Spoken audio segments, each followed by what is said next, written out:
were some studies that came out about corporate media coverage.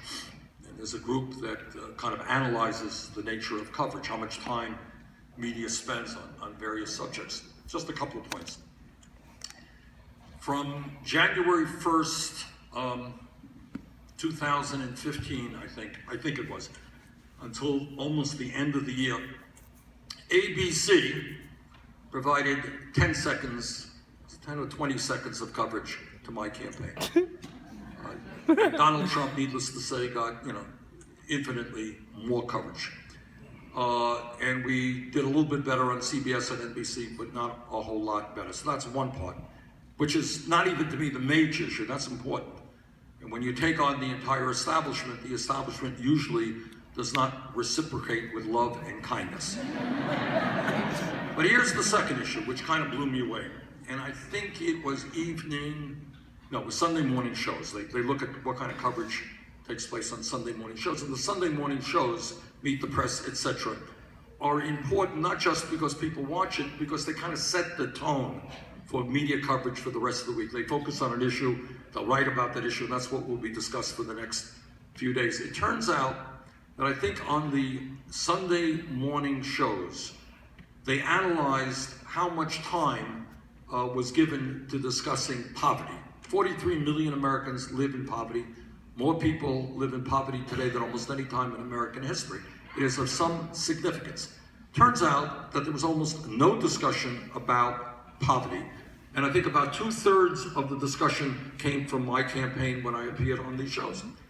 So it is not flattering. I'm not trying to praise myself here, but it is a little bit absurd that a major national crisis like poverty, that one candidate provides 2/3 of the coverage for that issue.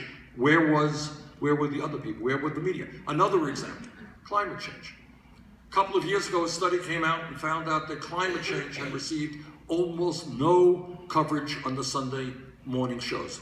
Virtually no scientists were on the Sunday morning shows talking about what was going on and what would happen if we did not transform our energy system.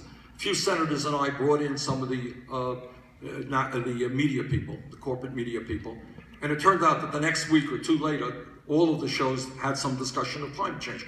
But not enough. Not enough. We have a planetary crisis that does not get the coverage that it deserves.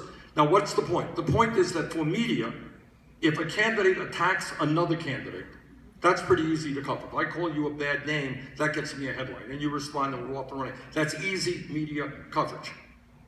What is harder is to cover issues like why the middle class is declining, why we're the only major country not to provide health care to all people, the only major country not to provide paid family and medical leave.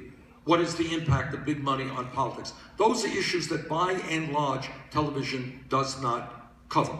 So the thrust of what I said in the book is that this country faces enormous crises, and yet you turn on the television, you see almost no coverage of those crises. As mentioned before, over 90% of the coverage during my primary campaign and the general election was on Hillary Clinton or Donald Trump.